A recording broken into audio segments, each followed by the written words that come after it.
They are coming up. I think we already have over 100 of attendees here, so we're going to start according to the plan, right?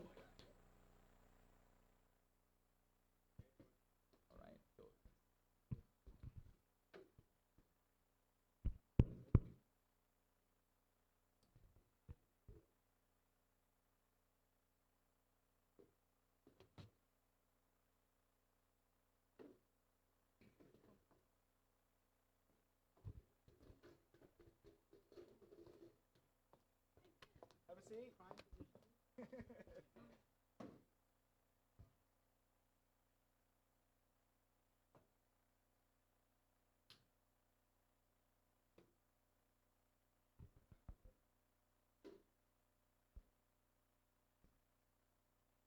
All right.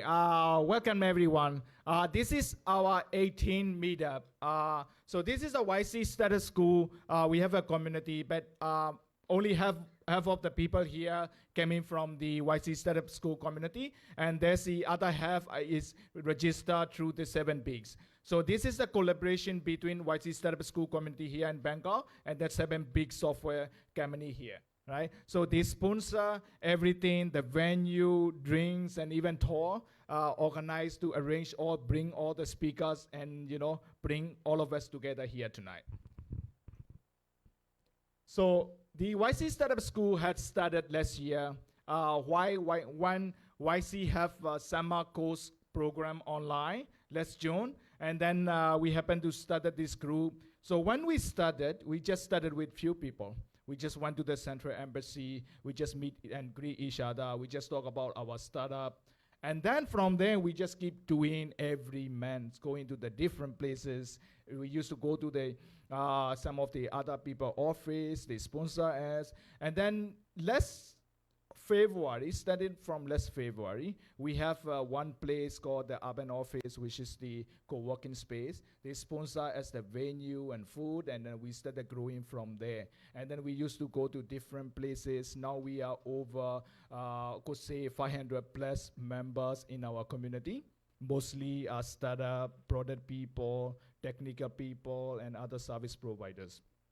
So we are trying to build the vibrant startup community in Bangkok. So what is startup school? The YC, most of you know, is the Y Combinator accelerator program. But YC also provide the startupschool.org, which is the educational content for all the startups, right? So you can register here. This is totally free if you are into startup, or even though you might be working for early stage startup, this might be stay useful for you. So you can sign up for free with this QR code. And what do they have at the startup school? The website is that there's libraries. Those are the things that they talk about. They teach to all the great startup kind of like Airbnb, right? Not OpenAI. OpenAI came later, right? So OpenAI CEO Sam Altman, and they normally all the talk they used to give us the university and all these things. So those all informations are on their website. So it's a very very resourceful. And some of you might not even try startup school library, but you will always see a lot of startup content from the Y Combinator YouTube channel. So there's always a lot of there. So you can also, if you don't want to sign up, you just go to the YouTube channel and listen to a lot of the information there.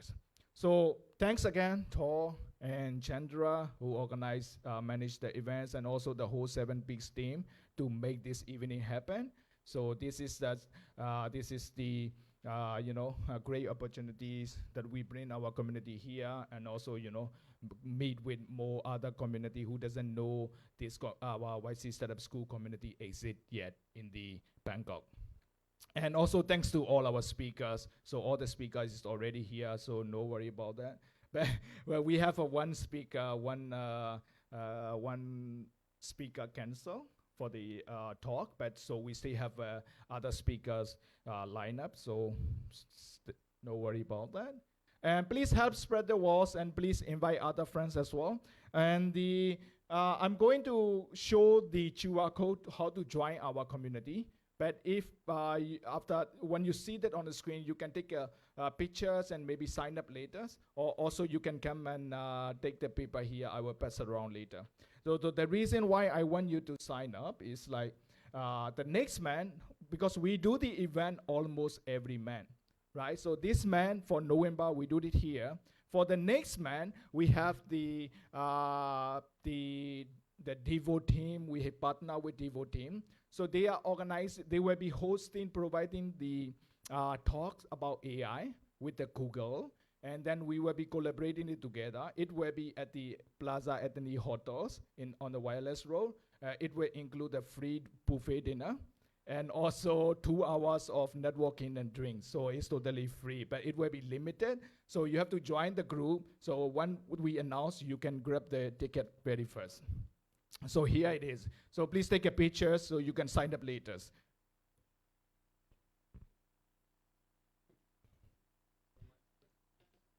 Yeah, you had free food, yeah? All right, so if you can catch it up this time, you can also come and scan it here. So we have printed on here. And after the event, so after all the talks, we will be doing some networking and dinner, pizza here until 9. So after 9, we will be moving on to the Moderna Hotel? Moderna Hotels just right across the street. So there is one bar there, so we will continue there for the continue networking at that place after the party. All right, so now I will pass it to Thor. Thor is the head of product from 7 Peaks, who bring all these things together and did a lot of hard work. And then please introduce your 7 Peaks. Thank you so much, Ted. Yeah, my name is Tormod, and I'm head of product here at 7 Peaks. I want to share a few slides of what we do at 7 Peaks and why we're very thrilled to see you all here. So 7 Peaks is a company based here in Bangkok. We are now more than 250 people working on facilitating and driving transformation, digital transformation. So we have a lot of engineers, a lot of designers, and also a lot of product people that helps clients build products. We have been around for 15 years and growing year by year, and now over 35 different nationalities. Helped over 400 clients since start in many different industries, but the focus has always been on software and digital products. This is a slide that I always use when I talk about product.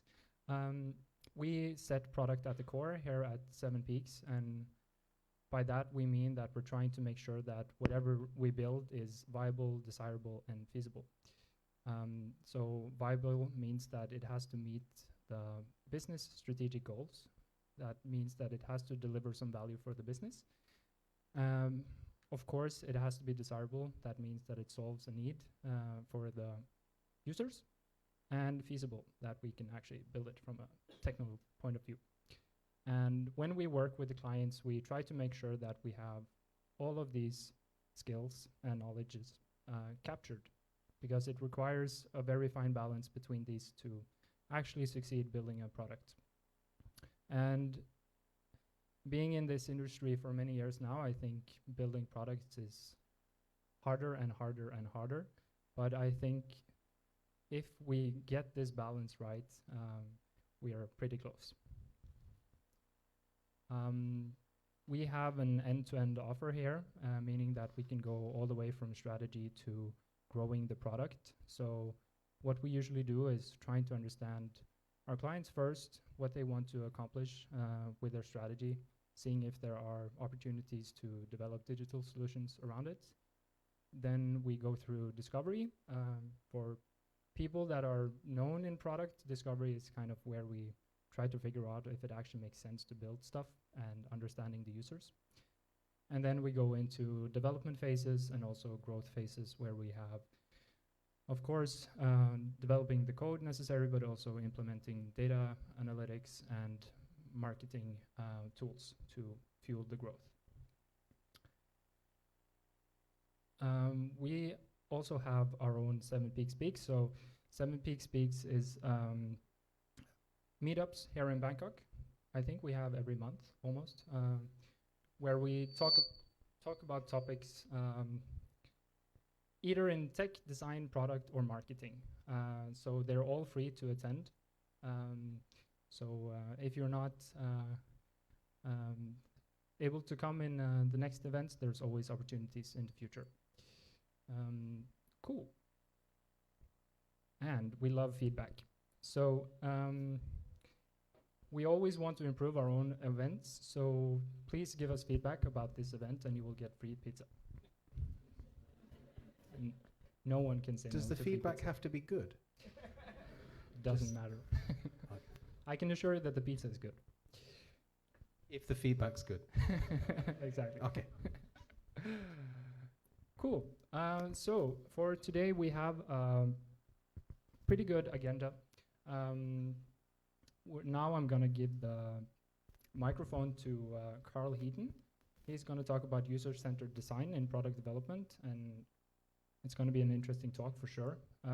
After that, we're gonna have a panel discussion focusing on key topics on product development together with some brilliant panelists. We're gonna see if we can get the time right, but it's gonna be ish around this. And then we have 3 startups that are gonna pitch at the end of the session, and then we're gonna have some closing notes, and then food and drinks after that. So, Carl Heaton is next up. He's a design director at Designit as of today. As of today, yeah. As of today, but he's been in the game for a very long time. So, but I look young. Yeah, Good. Good. Hi, everybody. Hello, friends. Thank you for coming to clap. How are you all? You okay? Yeah, it's lovely to see you. Some old friends. I love your shirt, dude, Luke. Dude, what is that? Christy, how did you let him do that? Okay, who do we have in the room? Product designers. Do we have any product designers in the room? Okay, we've got 2. Kind of. You read a Medium post once, but you're not sure. Got it? All right, do we have any entrepreneurs? Ooh. Okay. Any startup founders, startups? Ooh. Okay. Any marketing people? Sorry. Marketing people.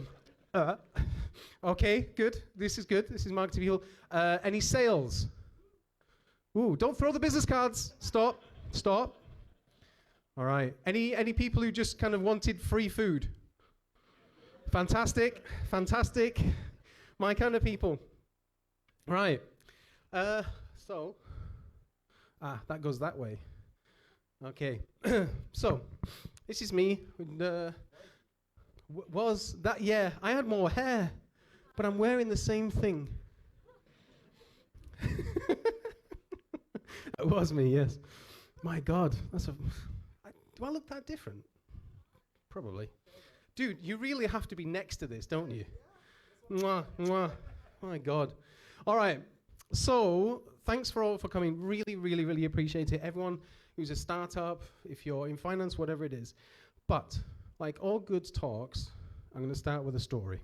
So, I was a consultant for a startup called Restaurants of Bangkok. I don't know if anyone knows that. We were called Rob.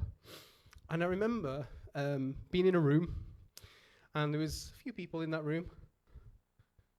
Really? Really? Okay, okay. And we were discussing about how to choose a restaurant, right? Could you put your hand up if you do the choosing? If you're going to choose, okay, definitely. Oh, of course, he's got no taste. But he likes his pies, though.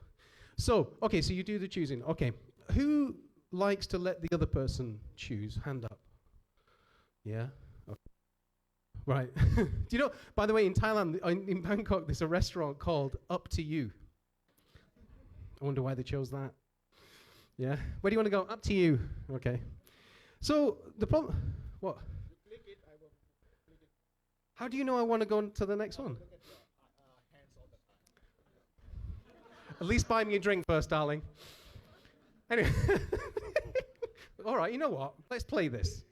Let's play it. Let's do it. Okay. So there's people who choose, people who don't. But I would say it's fair to say it's a 50-50, male and female, right? Okay, 50-50. Or one half of the team and the other half of the team. Okay. Okay. So what we were talking about was this, right? So the startup that we did kind of ended up being part of Etigo. I don't know if you know that. But this was the page, or similar to it, that we were working on. And if you think about it, this is where you're choosing where to go. Because when you click, you've kind of chosen, or you're looking, right? But this is where we were sort of trying to figure out where to go. And so this is where we were. The problem was this. There was lots of men everywhere. And this is a very important decision. And a decision that normally is made, like I said, 50-50. So we were thinking, okay, how do we do this? So I saw one of the secretaries over in the corner. I said, "Nong kap, mani na kap, bab nang na." So she would come over, right? Don't laugh at my tie, right? So I said, can you come over? And she came over, and I said, when you're choosing a restaurant, how do you choose? And she said, reviews. I'm like, okay, cool. Location. Oh, okay. And I want to know, I want to know what it's, and she kept doing this. I want to know what it's like. Oh, you mean reviews and cuisine? She's like, no, I want to know what it's like. And I said, you mean the atmosphere? And she said, exactly, yes. I said, but why? Next one. And she said, well, think about it. If you're going to go to a beautiful restaurant, right, you will dress differently if you're going to somewhere else. And I was like, oh my God. Because if you look in the room now, there's the guys pretty much wearing all the same thing. These three gentlemen, 4, 5, 6, 7, 8, 9, we're all wearing the same thing, right? So we don't think about it. As long as we've got our wallet, we don't matter, right? It blew my mind. This is where I found user-centric design. And all I had to do was add a little bit of a thing that said, dress casual, dress smart, dress cool, dress naked. Depends on what restaurant you're going to. All right? So this is where we was, and this is what blew my mind.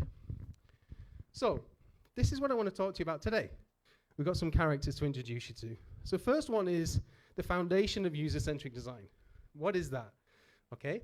Second one is deep dive into 9 issues that I've always come up against in nearly every single project. Then strategies. This one I have to do, because people love it. Every talk I've done, they get bored, but as soon as that comes out, you'll see the cameras come out, guarantee it. You're a bit early. Wait till slide 4. So let's have a look. Okay, next one. So the foundations of user-centric design. Question, who knows what UCD is, user-centric design? Hands up. I like that. It was like, look, you're probably going to say I'm wrong, so I'm not putting my hand up. Okay. Has anyone, who's heard of it?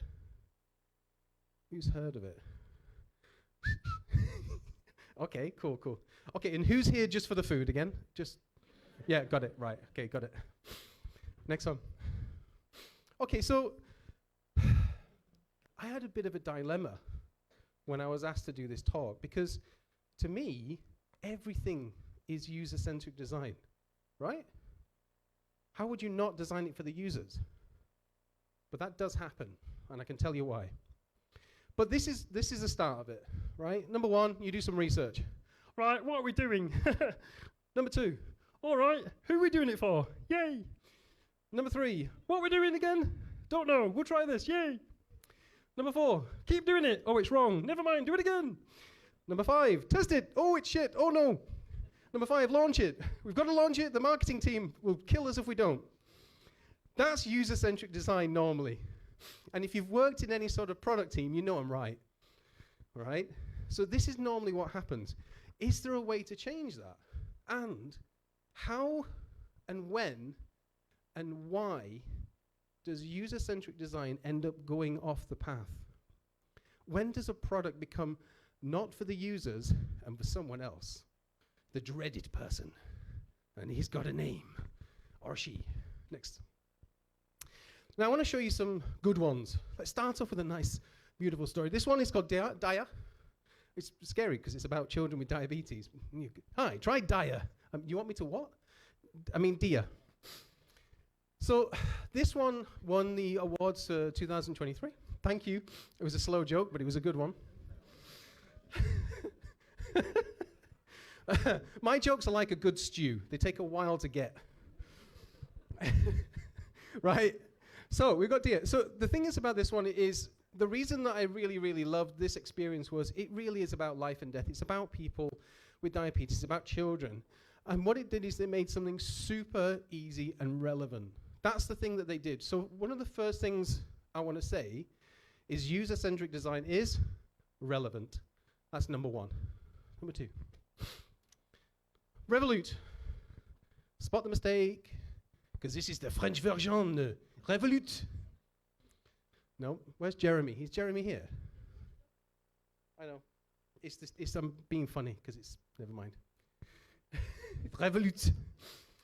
Okay, so has anyone got Revolut here? Yeah? How good is it? Bad? It's bad, why? Hold on. I've got a feeling I might know why you think it's bad, and because it's what I'm going to say. So Revolut invented a thing that stops gambling. Was that the problem you had? Okay. It won't let me gamble. No, but seriously, what they did is they looked at people who were like, look, if I've got money, I'm going to spend it. I'm sorry, so what they did is they added a lock. So if you wanted to spend money on a particular gambling thing, right, you couldn't. It'd block you for like a week. Like, are you sure? Are you sure? And so it would help people. That's user-centric because it came from nowhere. No other banking app did it, right? Really, really nice story. Dude, we're harmonized. We're synced. Who has Spotify? Ah, okay. Who only uses Spotify?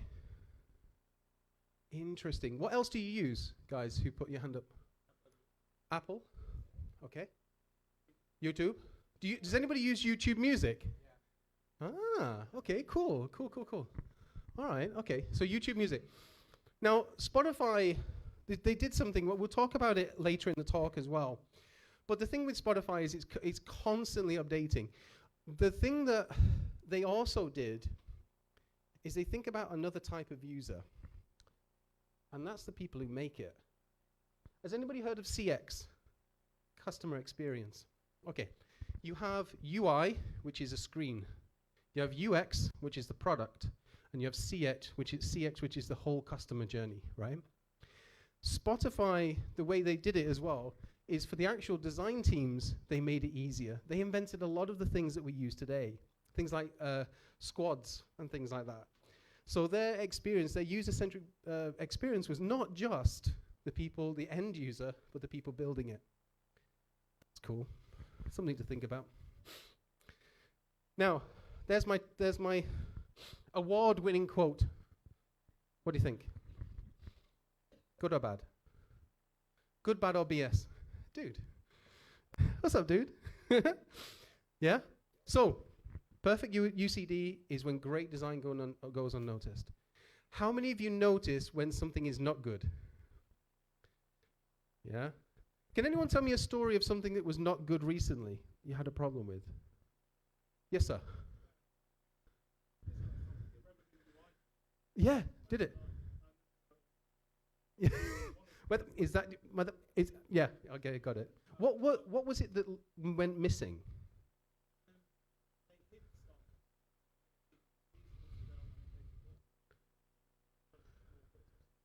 No. I wonder if they listen to how many people have done that. ChatGPT, right? Ah. So just for everybody else, so the gentleman saying that on Revolut, they changed some of the big menus to be further down so they could push up the crypto, right? Wow, okay. Okay, and the second one was ChatGPT, you know, when you copy it. Right. Oh, that's why I sent the wrong message to my wife. Got it. She's like, why do you want me to tell you I love you in 3 letters or less, no explanation?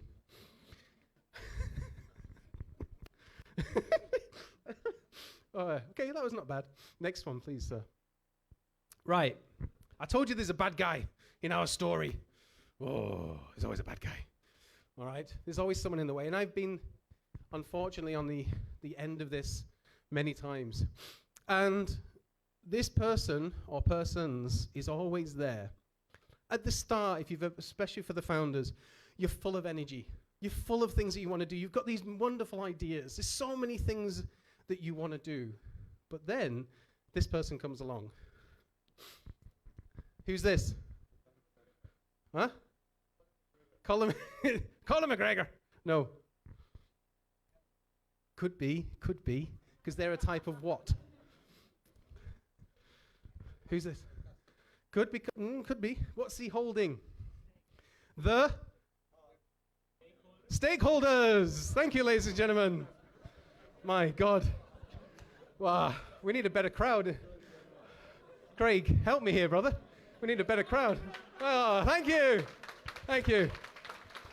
A big thank you to my friend Matthias, who made this on Midjourney. He was very kind. So, yeah, thank you. Oh, yes. So there's these 9 things that have come up.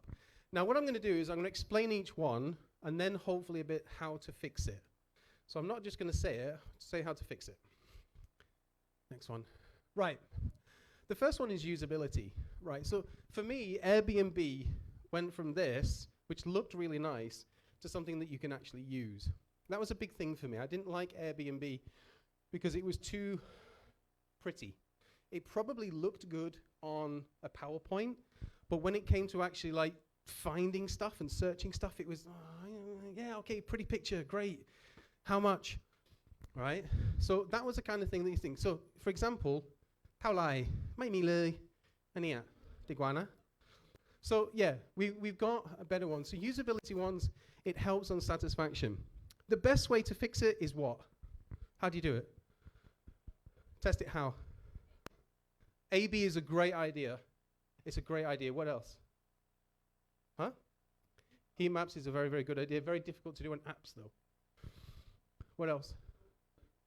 Nice. Talk to the users. And there's one thing that I am a huge, huge fan of, which is something called ethnography. Have you heard of that? Okay, ethnography is kind of just like, can I watch you? Hi, I'll be your friend. And I do it all the time on the BTS. All the time. All the time. And that's how I knew, okay, try this for me. Pretend you've got a phone in your hand and go through, say, Instagram. Show me what you do. Go. Come on. No, you don't have to use a real phone, just your hand. Okay. You're all lying to yourself, because I bet you all do this. Like that. Not that. You stop it. Interesting. So the question is like, how long do you stop? How long do you make the post? That's ethnography, looking at it. Next one is accessibility. Right. Accessibility is something very important to me. I've talked about it here before, and it's not hard, right? It's not hard to do. Sorry, how many UI designers do we have? 1. What, you guys are just for the food, right? The rest of you, seriously. Okay, we got one UI designer. Use Figma, right? Okay, there's a thing called Focus. If you look in the plugin, do you know it? Oh, dude, it's awesome. Yeah. Oh, really nice. So there's a thing called Focus, which means you get to point and document where people go when they land with a screen reader. It's not hard. Another thing is, if you go to the next screen, I want to show you this. So this is my boy. This is Brian. And for about a year, that's what he looked like to me, because I had cataracts, right? So basically, for like this for about a year, and you have to let it get to a certain level, then you can have the surgery. And I learned so much appreciation for people with disabilities, right? Because I couldn't use anything.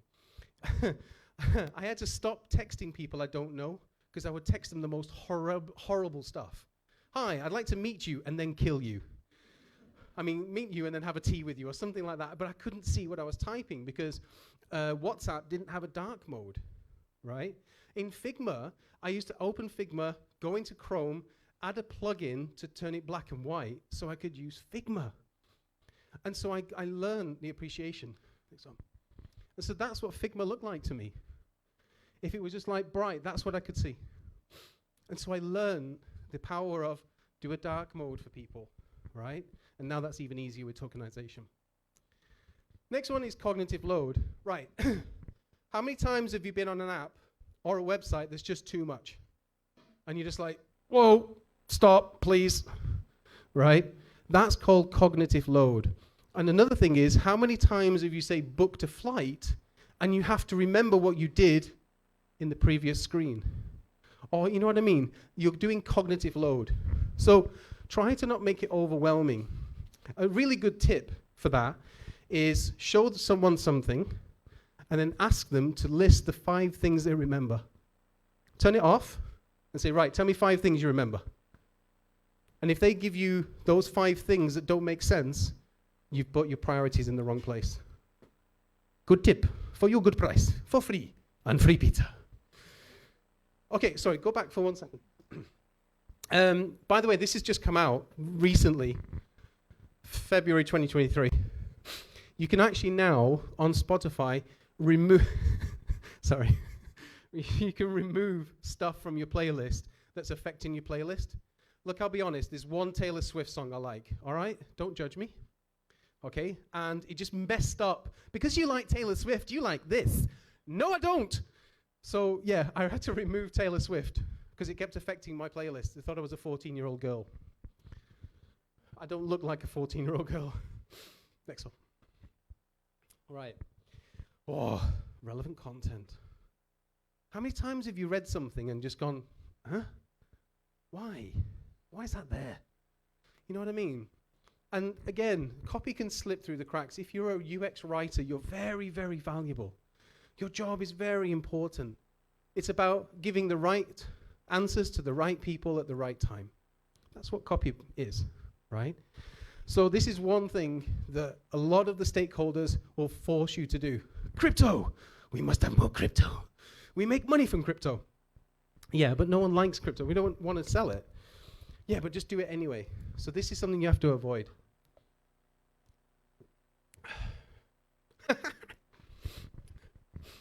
Am I wrong? Am I wrong? The graphic designers are like, oh my God, you just can't see. You don't understand anything. No, it looks like that, right?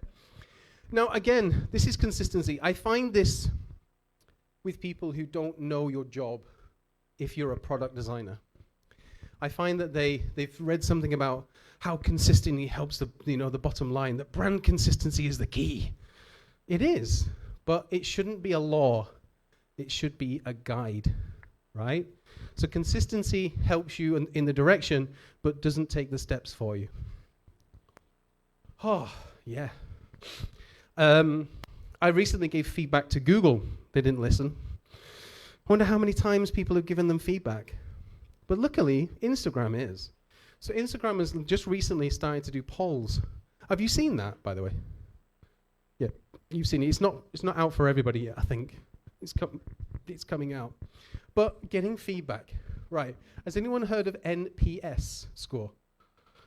Yeah, right? There's loads and loads of ways of doing that. If you have a product or service, please ask people at the right time their opinion, right? And try to ask their opinion with one question. Don't ask 5, just 1. And I'll give you a tip. If you're wanting feedback, say this. What 3 things could we do better? Don't just say, what can we do better? Because the cognitive load is, oh, I have to think of everything. Oh my God. But if you say just 3, it's okay, it's just 3, it's cool. Just 3 things, it's okay, you're fine. Then that'll help. And I always do that with research, yeah? What 2 things could we remove? What 1 thing can we do better? And if you say that, it gives people a little bit of, oh, okay, you're not asking for my CV and a blood sample. Aha! Anyone had an error with Netflix? Has anyone had errors with Netflix? Dude, really? Only like 3 people. Okay, it must be me watching the weird stuff then. But I always used to get errors. Error 96421. And, right? So how you handle oh, sorry, my Manchester accent's coming out. How you handle your errors is really important. So how you handle your errors is very important. I always say this. Say what happened, say what the effect of it is, and then what to do next. So what happened, what the effect is, and what to do next. Oh, your Netflix is expired. This means you can't access your favorite things. Click here to subscribe.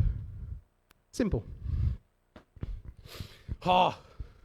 Has anybody used an app or website recently that was hard to learn? You're just like, meh.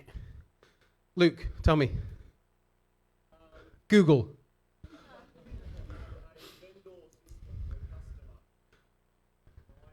Why is it a nightmare, my friend?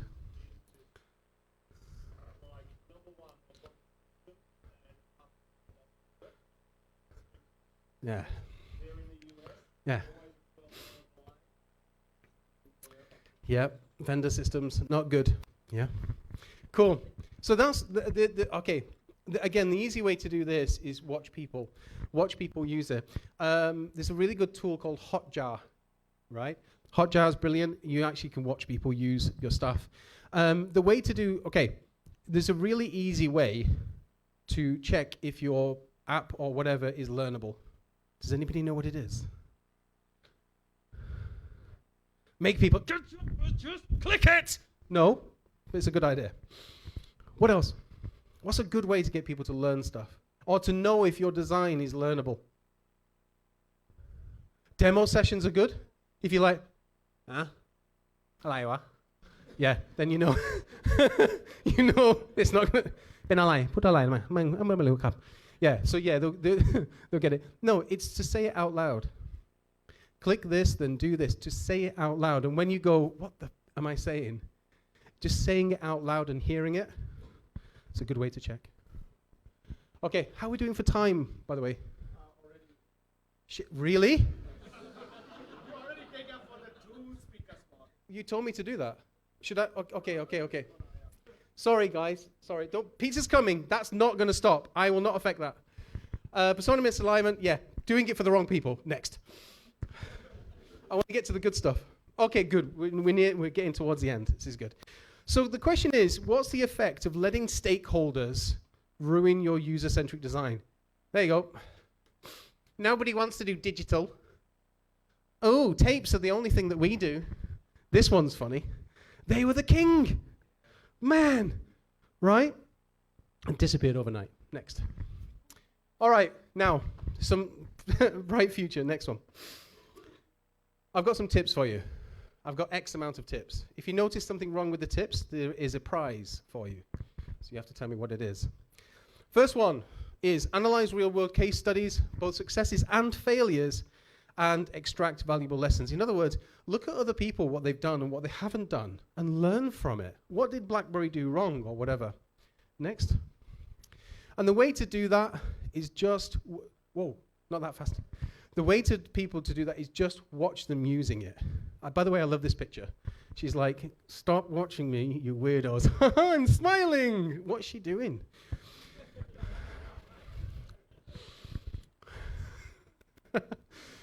She looks like the woman from Dexter. Huh. Anyway, yeah. What's her name? Never mind. Okay, next. So just watch people use it. Honestly, just watch people use it. The next one is impact. Right. If you're trying to sell user-centric design, don't sell it with feelings. Don't sell it with feelings. Sell it with facts. Sell it with data, right? And it's quite easy to go onto Google and try and find some data, but if you can have your own data, do some experiments, it really helps. I used that at True when I worked at True. Something like this, right? If you fail to invest $100 in research, it can become $1,000 to fix, or 100,000 to fix, right? Okay. Next one is provide. Oh yeah. Oh, dude. I have seen so many speakers, so many people, read so many articles that tell you fluff.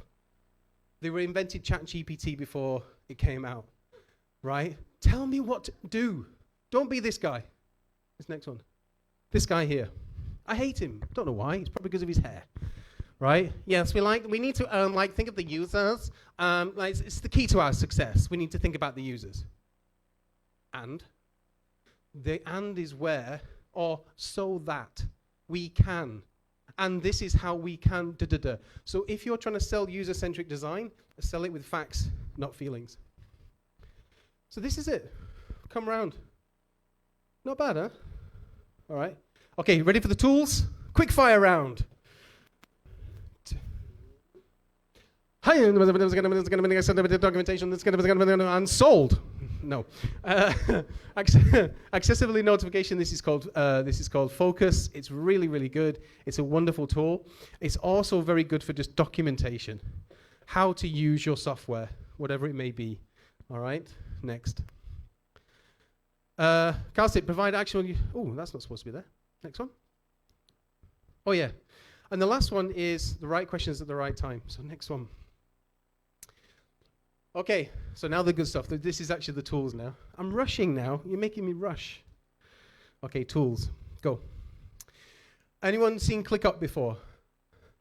Really, really, really good. I highly advise you looking at something like this. There's also monday.com.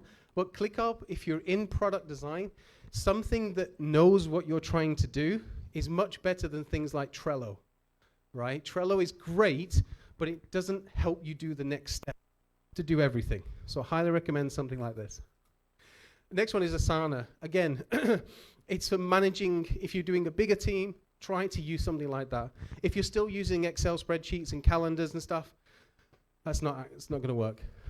Webflow, does anyone know Webflow? Right? Very good for doing quick websites. WordPress is fine, but it can break. Webflow, it's their job to fix it.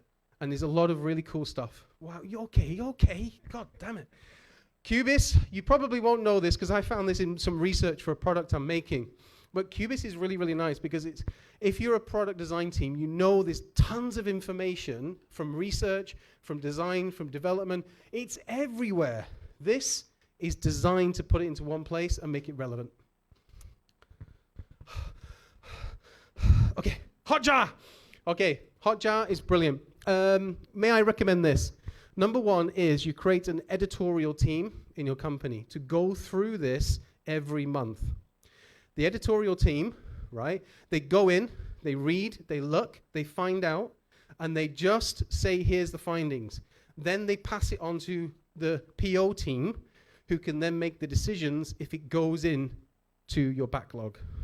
Sorry if that's sounding technical, but essentially you need to put in your calendar to look at this.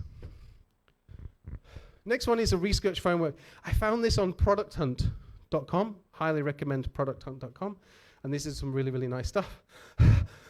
No, go on. You did it now. Okay. Another one is Dovetail. This one's really, really good. This one is lots and lots of stuff about research. If you want to know how to research something, like how to do it, step 1, step 2, step 3, head over to this resource.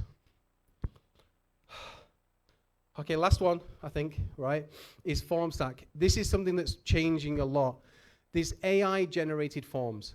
So when your customers answer the question, the AI helps follow up with the answer.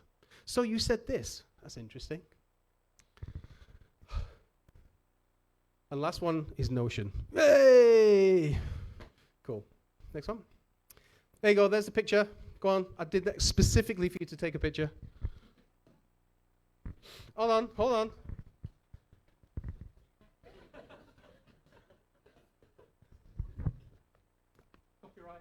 Copyright. Okay. Do you have time for questions? Thank you, guys. Thank you very much.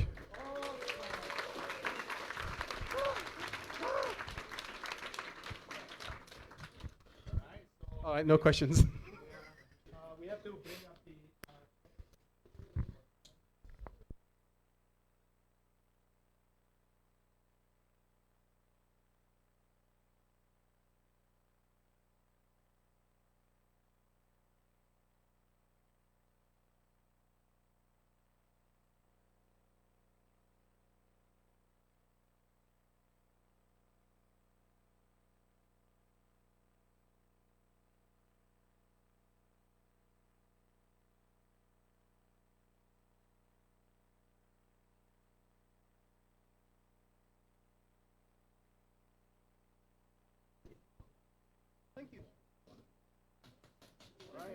Sorry, we couldn't take any question and answer. We're a little bit late behind. The next is our panel session and the how to build product customer loves. So first, I will introduce our moderator for tonight. Thor. Thor Mod is the head of product from Seven Peaks. Go in, please. And next we have Jonathan. Jonathan is the MD and co-founder of Salary Hero. And then next we have Matthew. He's the head of product management at the True Digital. And then finally we have Wayne, CTO, CPO, and co-founder of the Arcade. Where's Wayne? Bedroom? Oh, okay. So we might have to wait for him. Yeah. So I will give the. Thank you.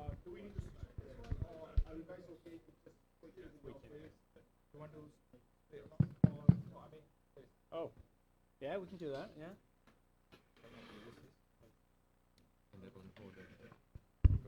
Is that better? User-centric design. Hello. Oh, it's good. Thanks. That's okay. Don't worry about that. Just only taking care of your eyes. Great. Where's Wayne?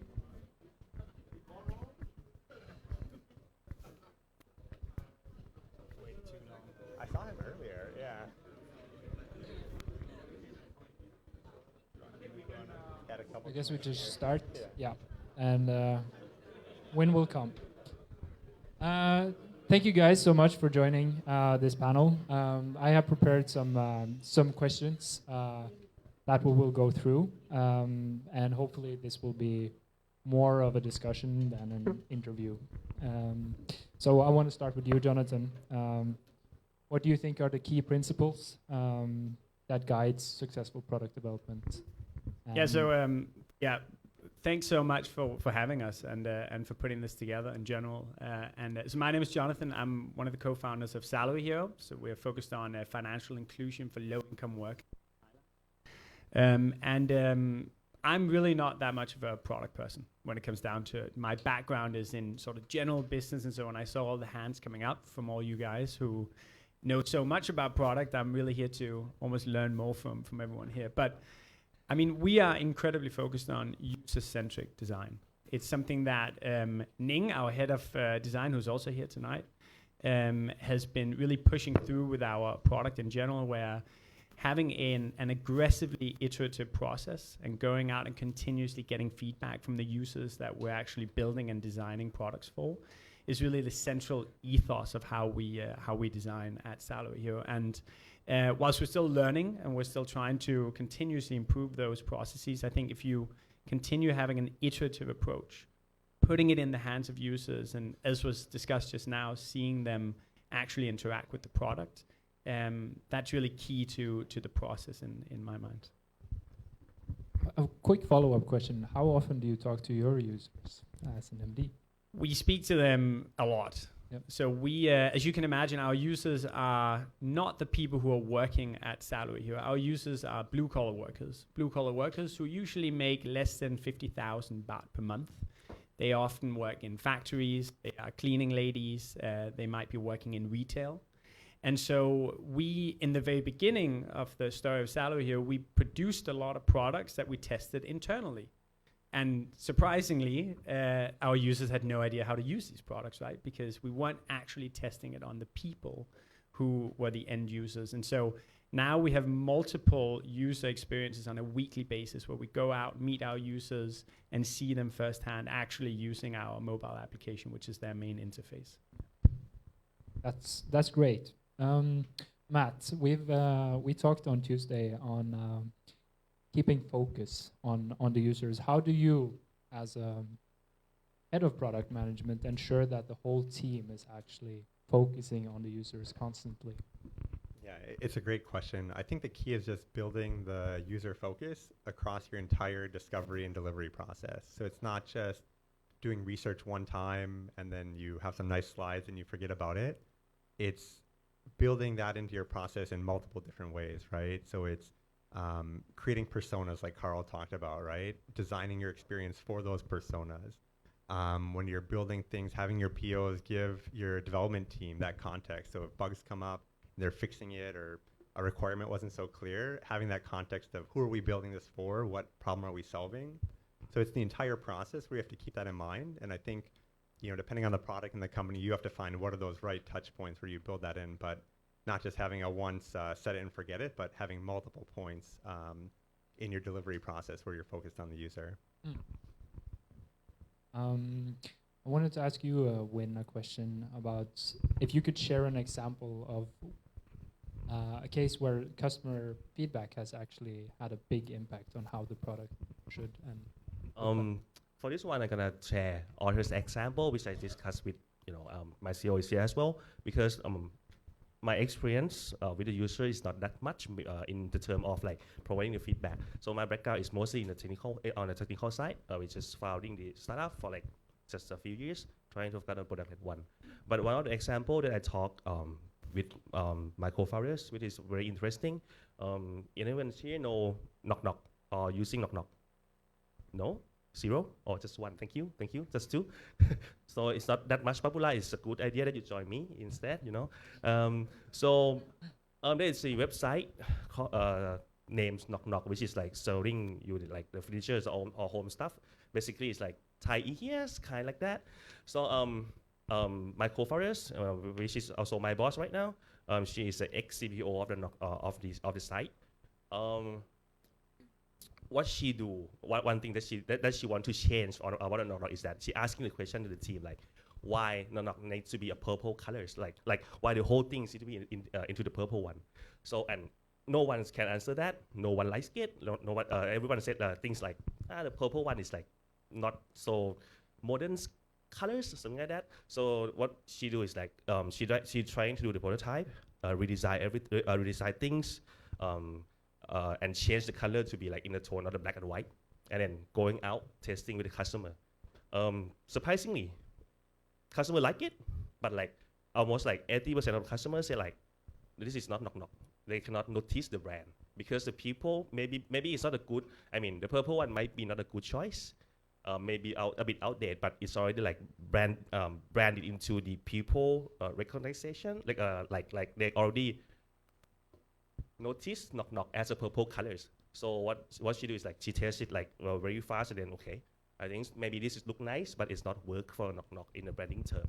So I think it's like sometimes the things like very good might be not in our term, maybe not as good as we think for the users. I think staying humble is one thing that you learn very fast when you're developing products. This question is specific for you, Jonathan. Being the MD, speed to market and quality. How do you approach this ongoing issue of quality versus speed in your development?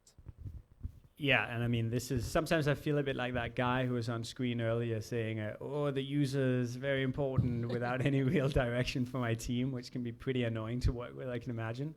But obviously, as you can imagine from the business perspective, right, speed to market is absolutely everything. And the ability to bring something new into the hands of the users as quickly as possible is one of our key KPIs, right? If we're not innovating, if we're not constantly bringing them new products, we'll fall behind in a very competitive market. But of course, I then, you know, with our design team, with our tech team, we have very specific processes that we follow. And it can be incredibly disruptive when you, for example, as a business side, commercial focused individual comes through and says, well, we have to have this ready in 2 weeks.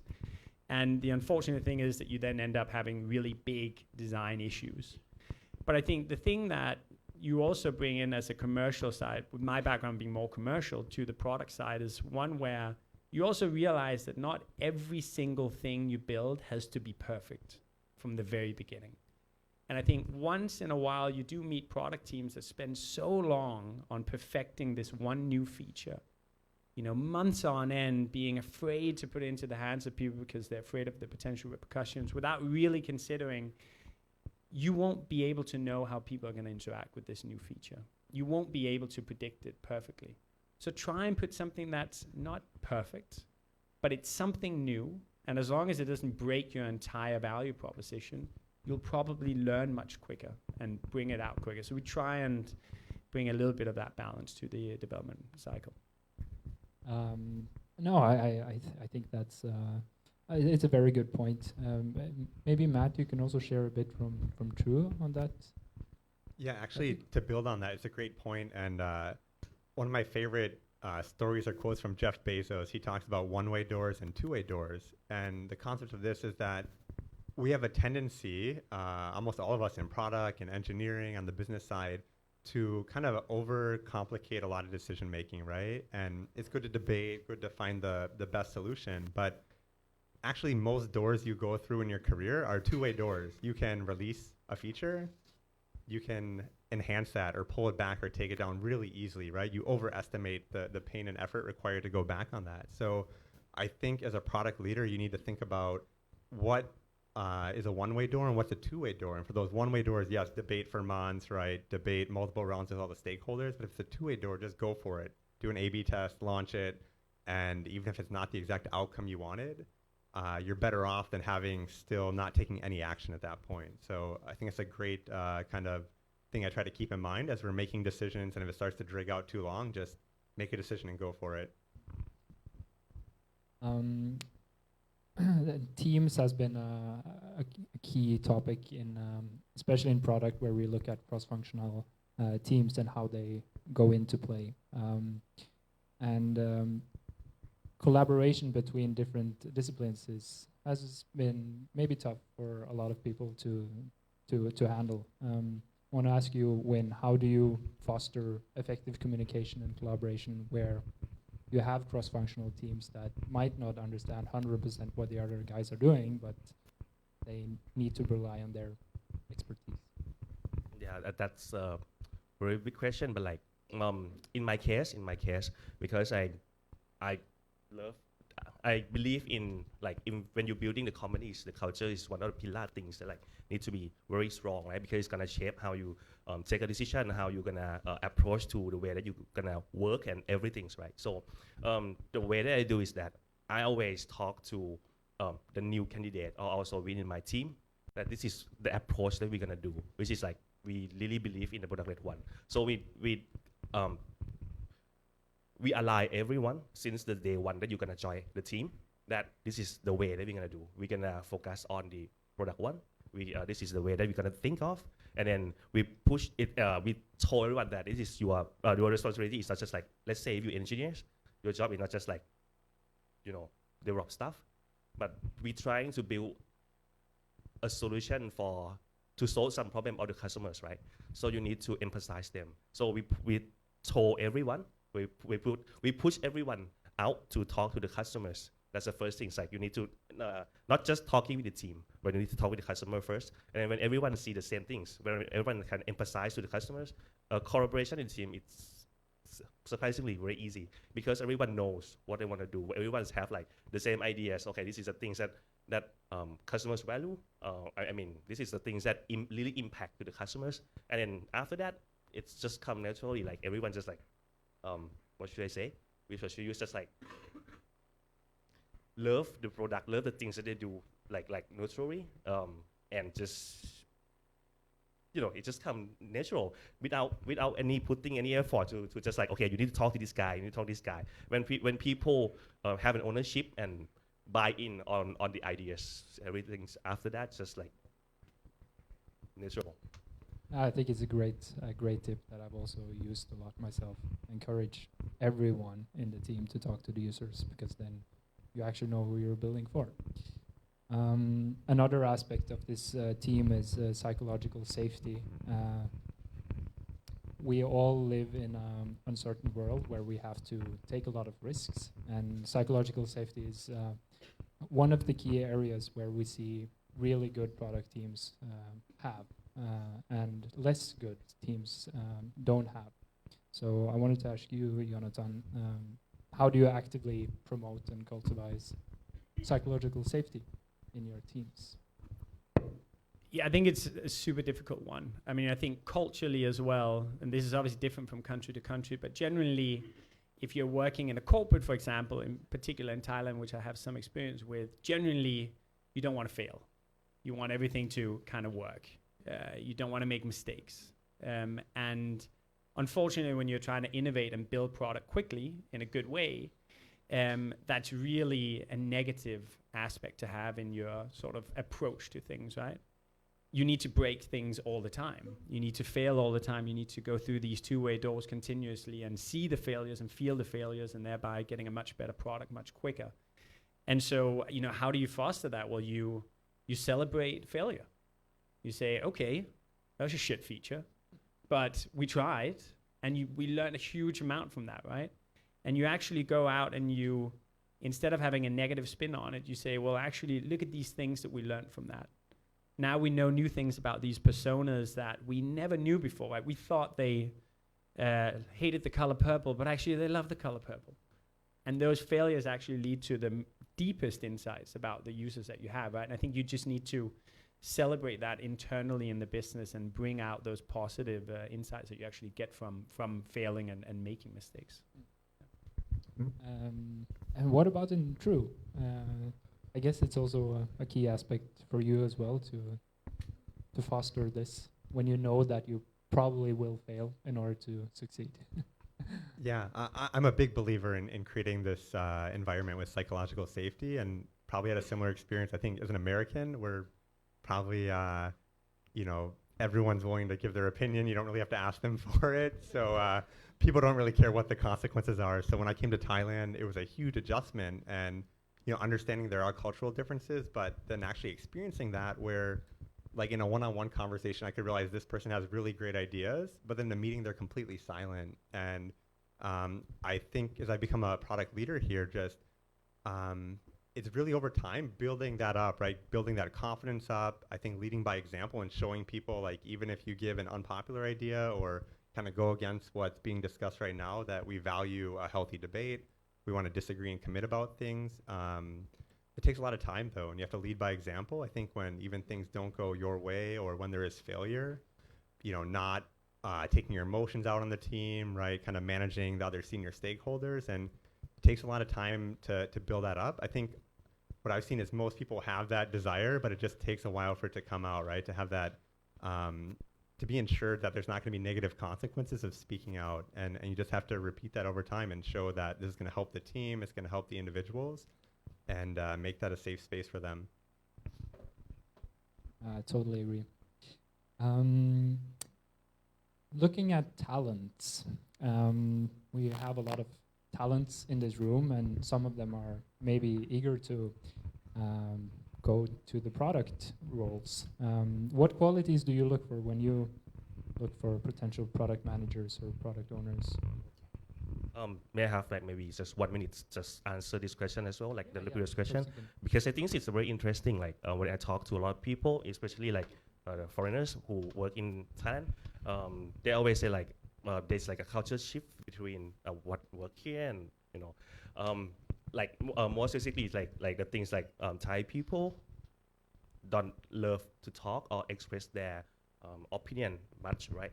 The things that I found is that it changed from a generation because like in my startup right now, everyone it's like Thai people, but the things that I do is that I really promote the transparency, and also I also talk to the the new joiners from the day one is that what value that we found here is that we want everyone opinion. We hire you because we want your opinion. So it's not just a good thing to do, but it's your job to give your opinion. So the things that we can achieve right now is that which is like when I share this one to among Thai people, there's always like don't believe me sometimes. Like in every 2 quarters, we're gonna gather everyone into the table having a dinners, and then I think everyone might already heard like the 360 feedbacks, right? But mostly in Thailand, they're gonna do it anonymously.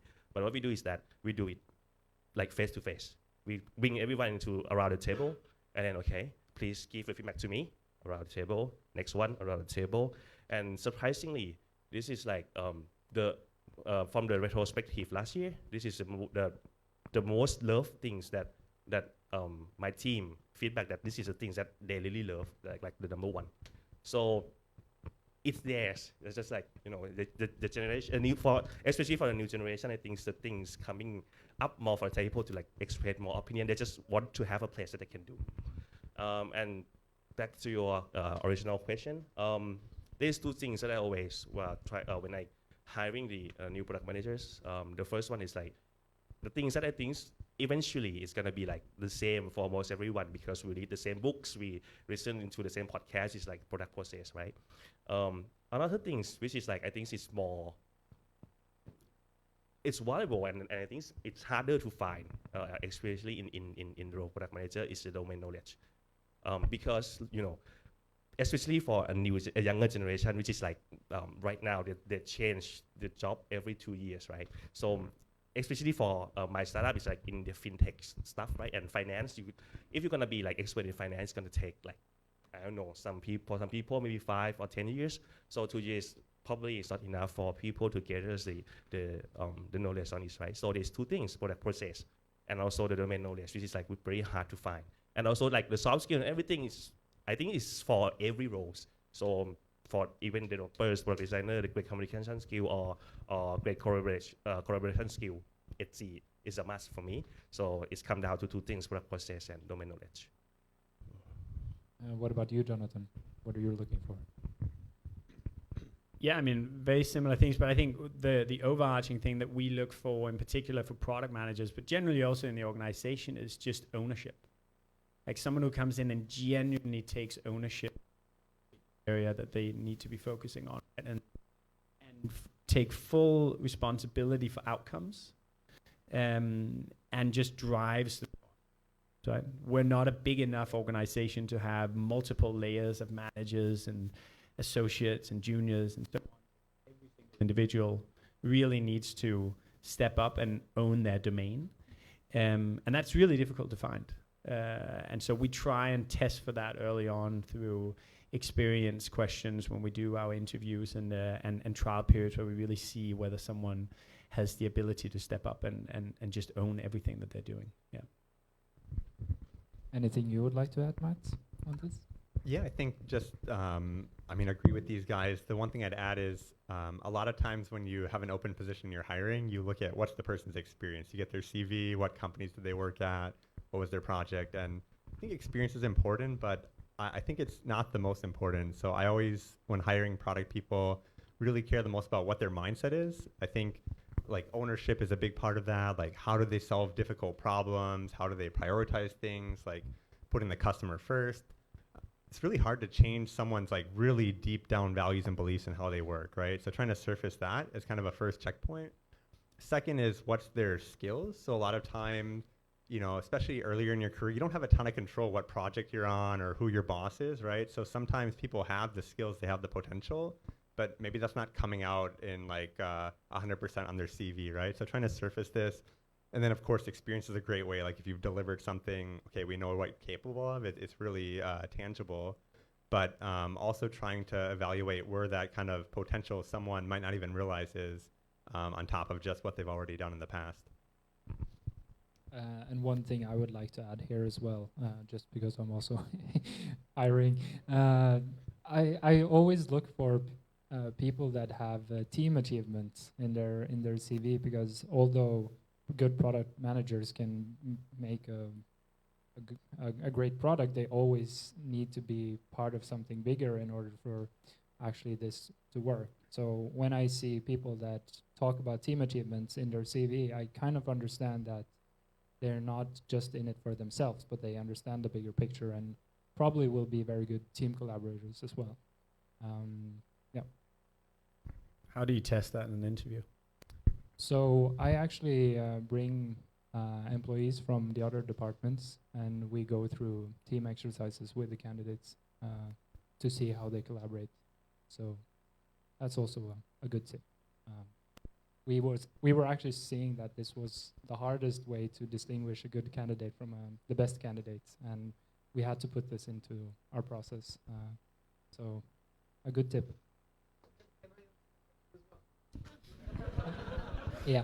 Do you need more airtime? Sorry, this is one answer I really want to give. How do I choose product people? Products. People who love products. Like if you ask someone what's your favorite product, they need a damn good answer and a reason, because you can't build them if you don't love them. It's like a chef. If you want to find a good chef, find someone who loves eating. Thank you. Good point.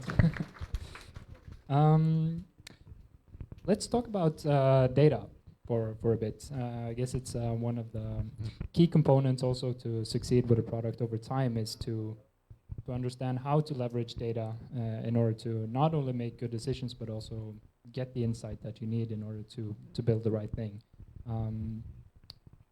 I guess I can start with you, Jonathan, maybe. How do you leverage analytics and user data to enhance your product?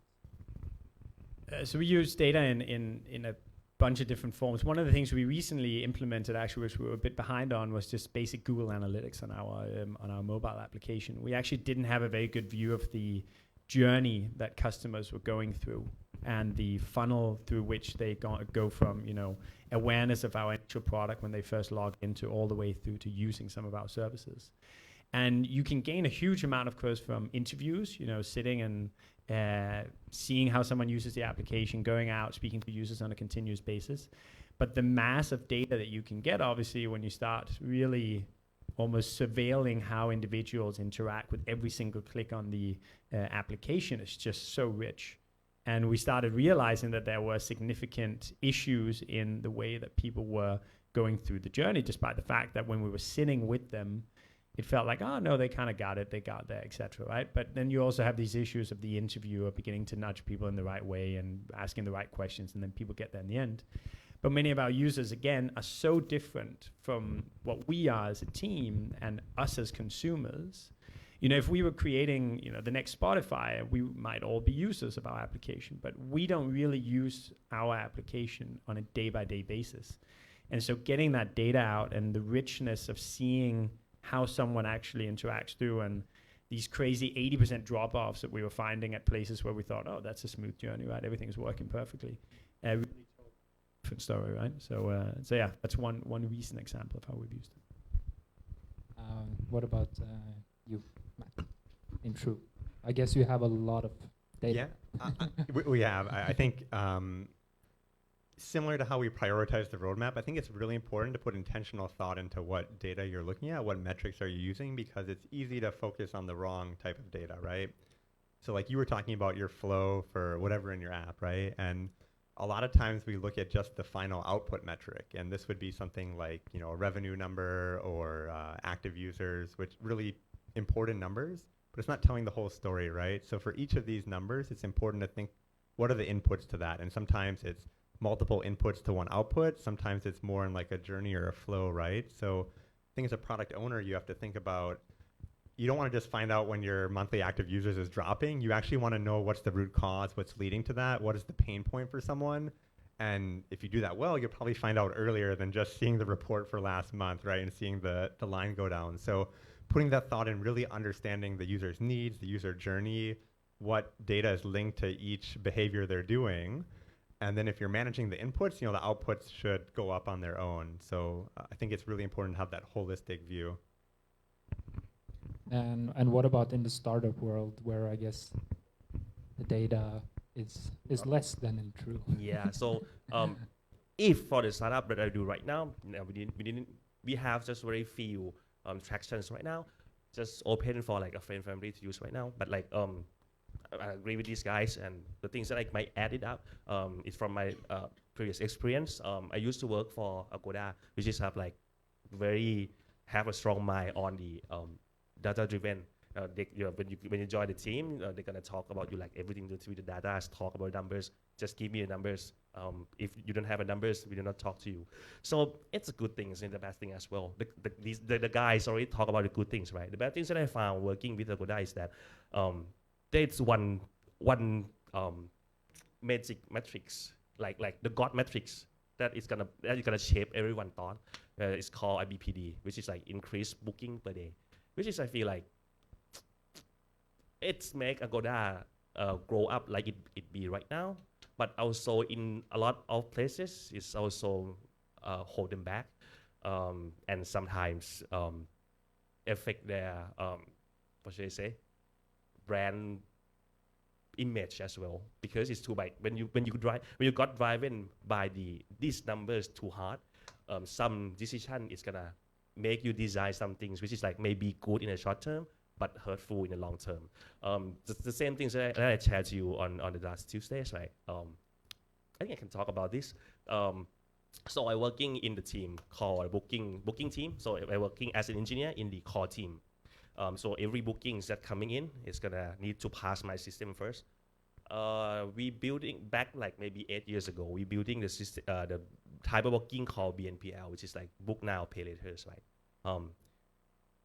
And the things that we do is just like, let's say today is like 30 November, right? Let's say if you want to have maybe a Christmas party in, I don't know, Tokyo, and then you book the hotel in Tokyo on 25th December. We're not gonna settle your credit card until maybe 20 December. But another feature that we have, because we found out from the data itself, like a lot of people forget. Some people don't want to go like cancel the trips already, but forget to cancel the hotel. So we build a system to send you the email, notify you before the settle date of the credit card. Like, do you still want to go to these properties? Because like it's almost a day that we're gonna cut the credit card already. We launch it, get a really good feedback. People love it, and then the management come and say like, you need to shut it down because it's hurt the IBPD.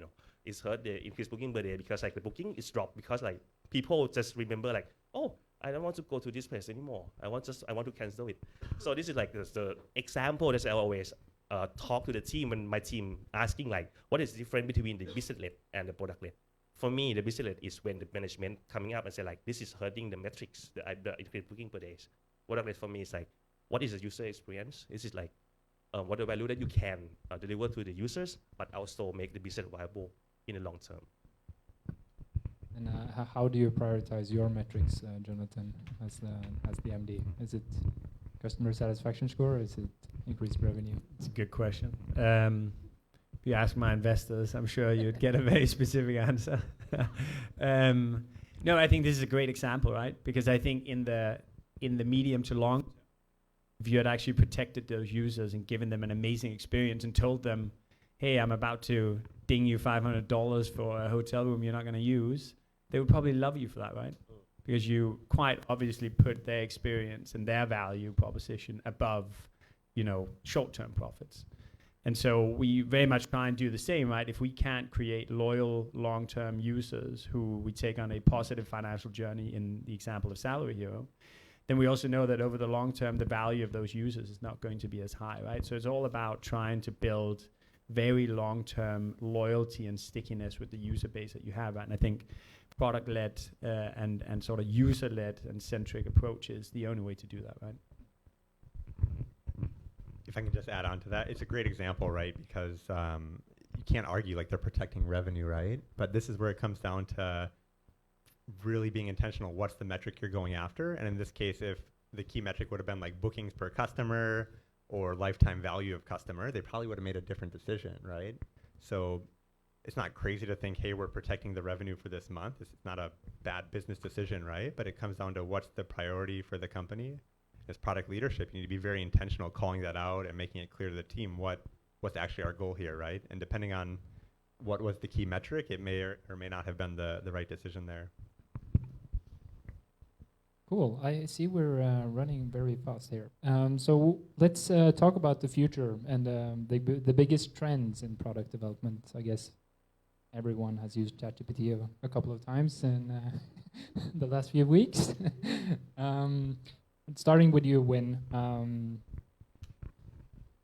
What do you think are the most exciting trends in product development, and how do you plan to address them yourself in your own startup?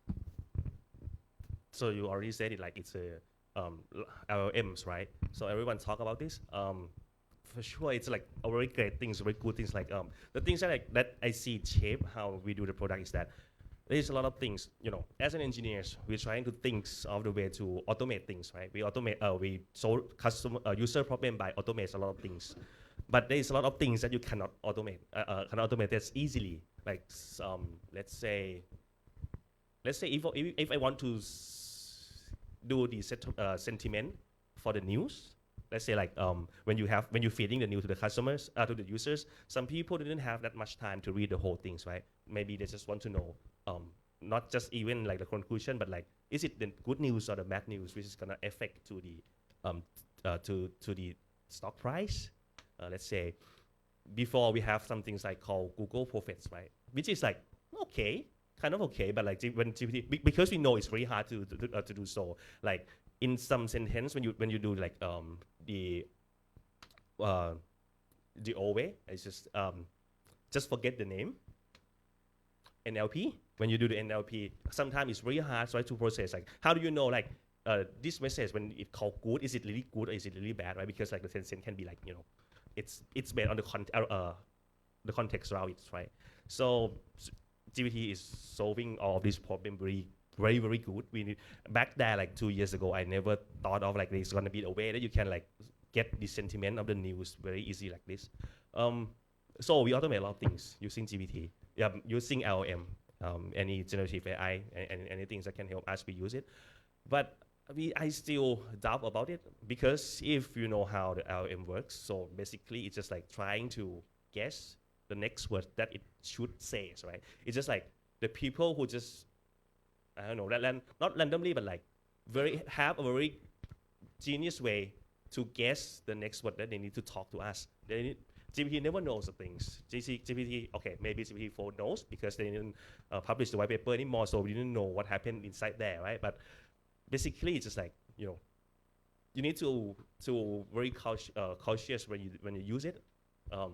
For me, I have like a rules when I use it. That the first one is that you need to know exactly how to. If you know what you are doing right now and you want to automate it, it's fine. Or at least you should know how to prove it, how to recheck it if the answer is correct. Yeah. So if you know these two things, I think it's very great things to help you automate a lot of things that the old way engineering cannot offer.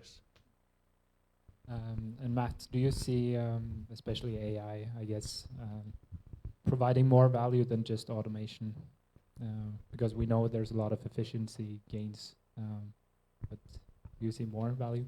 I think so, yeah. I mean, AI is going to be a game changer. I think we're just seeing the tip of the iceberg right now. Already, I've played around with it. Can write a pretty good user story in Jira. Like, can write bug tickets. It can. I've heard from engineering friends that, yeah, it couldn't build an app on its own, but if you know what you're doing, you want to have it write some code snippets, kind of like you'd give to like a junior intern, does a pretty good job if you want to do a code review with it, right? So I think it's going to change where we spend our time and what we're responsible for. I think a lot of the more manual, repetitive tasks, like, I don't want to say lower value, right? But this kind of stuff, like, it's going to be commoditized. So I think we're really going to have to think about where do we add value. Like, I don't think AI is going to have this level of creativity that a human can, right? Or picking the best idea and having all this context. So that's where we're really going to have to shine. But yeah, I think it's going to take huge parts of our job. And, you know, probably 5-10 years from now, we're going to look back and laugh at some of the things we were doing, kind of like the pre-smartphone or pre-internet days, right? Like, I think it's going to change a lot in the next few years for product. And what do you think, Jonathan? Yeah, I also think like a little bit in this vein, I think one of the things that we're beginning to see actually impact our business is really because I think creativity and user-centric design, all this stuff, you're really very far away from any AI having a real impact on that, right? You need the creativity, you need to understand your users, there's so much work to be done there. But speed to prototyping, we've already started seeing in our business being so much quicker, right? Like when we do product discovery, when we want to create an MVP, for example, a website, right? Like our app is native application based. We wanted to create a web app, and we're doing that now. We can literally just take our app, feed it into an AI, and to create a web-based version of this, right? And if you can give it very specific functions to do, the quickness you can get to testing new stuff and prototyping, I mean, the product won't be anywhere near where you want it to be in the target state, but just getting it to that prototype, you can put in the hands of a user and say, okay, is there something here? That I think is going to be by a factor of sort of 10x quicker in the very near term, and that's awesome, right? Because it means you can test more new products and new sort of value propositions. I guess we're trying to wrap up. Maybe we have some time for a few questions from the audience. Yeah. So, one. Thank you. You've heard this question already. What's your favorite product? So we're going to be called out as a shitty product owner. Fuck. Salary Hero. Salary Hero, it's a really good product. It's a really good product. So we do a lot of research within the fintech space, and you know it's really interesting. There's a lot to be said for banking apps in Thailand and banks in Thailand. I've worked with a lot of banks in Thailand, and they tend to not be the most innovative and quickest companies in the world. But the UI of my KBank account is fucking awesome. Like, it's so much better than my European banking app experience, and like the ability, KBank. I've just been what about Bangkok Bank? Yeah, good question. Yeah. But no, just generally, like, you know, banking app experiences in Thailand, I actually find to be like an extraordinarily good outlier in terms of just the most basics of like making a payment and stuff. I'm just blown away by it on a daily basis. A bit of a weird example, but yeah. It's declined. I'm sorry if there's anyone who works there in the audience. It's kind of declined a little bit post-pandemic, but it reminded me, because Carl showed in his slide, Eatigo was a fantastic product that not a lot of people talked about. It was one of the simplest booking reservations for a restaurant. It was like one click, put your name in, and you could get the discount, see it really easily. The other thing I loved is that they showed by neighborhood, which is most apps, you're like scrolling through the map and stuff, and how they group things. The browsing experience was really a little different, a little better for restaurant booking and discovery. So I love that app, but sadly it's a little on the decline for the support it's getting right now. Okay. I love Spotify. I'm kind of sure like how do you already notice that they already have a wrap up one for this year's. The things that are really amazing, like for me, like amaze me is like if you're going through the wrap ups, right? This year's they're gonna rank you the artists that like the top artists that you listen to the music too, right? It's just a small things, but like I think it's very powerful because like it's bringing up between like the artists into the users, which is like on the next page after they show the ranks, right? They're gonna have a short message, a short video for the artist to just talk to you, just talk to their audience. Like it's very easy idea. Like mostly artists want to thank their fan eventually for sure, right? Also, we are as a fan, we love to listen to them, right? And then just like we just see like the wrap up on the top and everything, it's just like pop up, just like this is the most top artist that I love, and then they just show. Being like, in case of me, I love Linkin Park, so it's my Shinoda. Just talk to me. I'm just like, oh, I love it. It's just like very easy ideas. Really, very easy, like bringing with the two things that can match up like perfectly, and then just bring it up to the Spotify and things like. For me as a user, it's very impactful. Yeah. Right. We're going to take one more question. Anyone? We're not going to hear about Tor's favorite app? So my question is actually for the, because you you guys are talking about how to get the people got involved to the product development stage. So my question would be like, so you have the conversation with your group and they give their opinion and or feedback, but those feedback or opinion may not or may be taken. So when their opinion or feedback is not taken, so they just kind of like stay back and be like, okay, I'm not gonna give you my opinion or feedback anymore. But you as the manager or as the as like people like it's like upper level, so you're looking at the bigger picture. So you're thinking, okay, so this may not bring that much of benefits to my product. So how do you manage this kind of like situation? Yeah.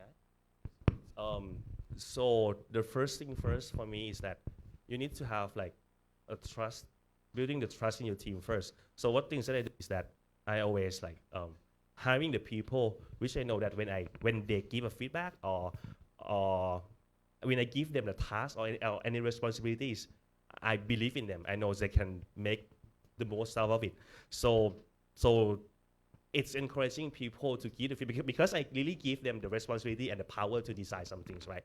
So the decision and feedback always be recognized. But there's a lot of time because like I work with like I'm lucky enough to have like I work with a group of great people. What we do is that I think to give and receive the feedback, it's need to the things that you need to train the people.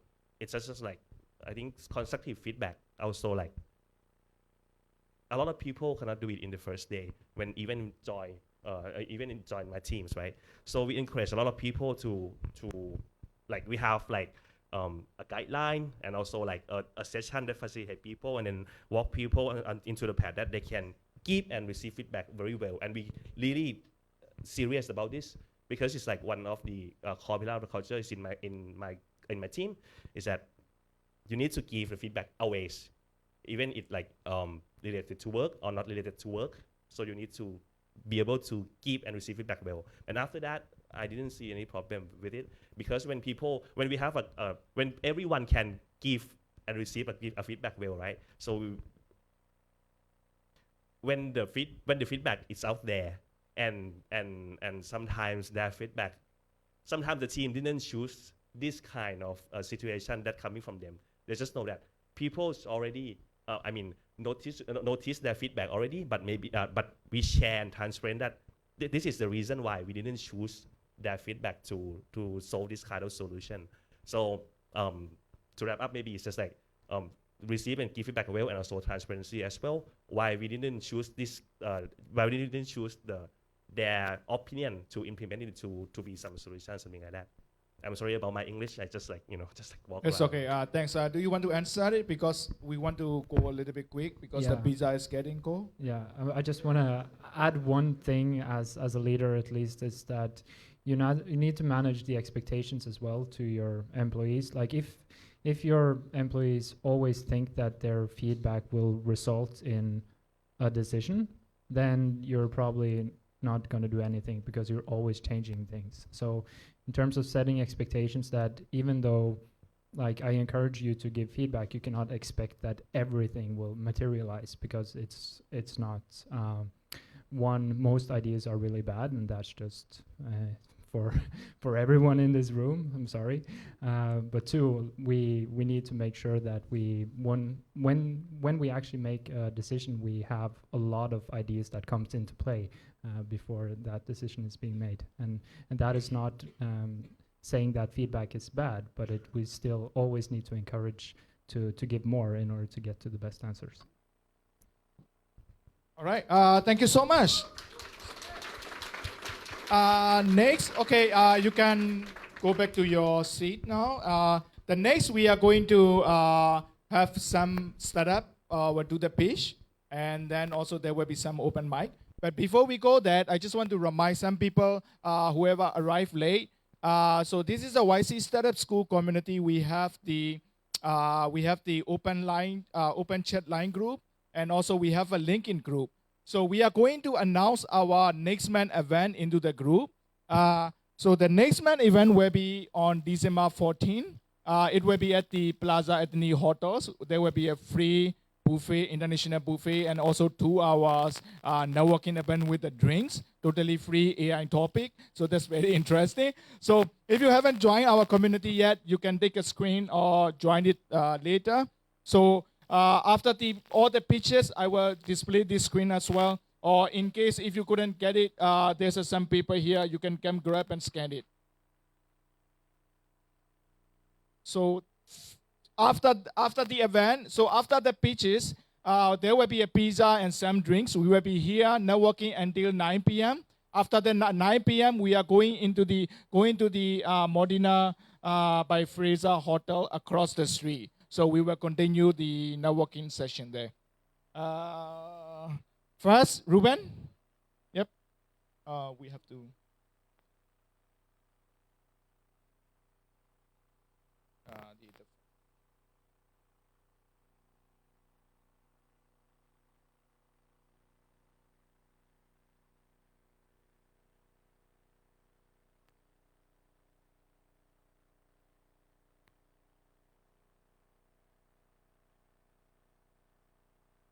Market, blue one. Not that one. Narai. Nara, yeah. That one. Yeah. That pitch deck Pitch deck Narai, sorry. All right. The startup will have 3 minutes. At the 3 minutes, we will get it off, and then they will have 2 minutes Q&A. So you can go.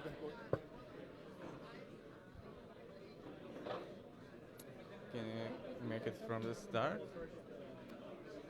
Maybe you can start from second slide. I think it's some kind of problem with PDF. Hello guys, my name is Ruben Babaev, and I present the project Narai Market. You can get me in the middle. If you need to move the slide, let me know. I will do it for you. Thank you. More than 1 year ago, Thailand legalized cannabis, as you know, and me and my friend decided to make. Hold on, guys. We are doing the pitch. Can you please stop talking at this moment or keep it low? So me and my friend decided to make a B2B marketplace for Thailand cannabis market and for external markets. So here you can see the market size of legal cannabis in Thailand, like it's growing. And can you next? Also, right now it's very good timing for make a legal B2B platform because the laws are like evolving, and there is no big players still here in Thai market. And right now market is very like disturbed. There is a lot of middlemen. The farmers.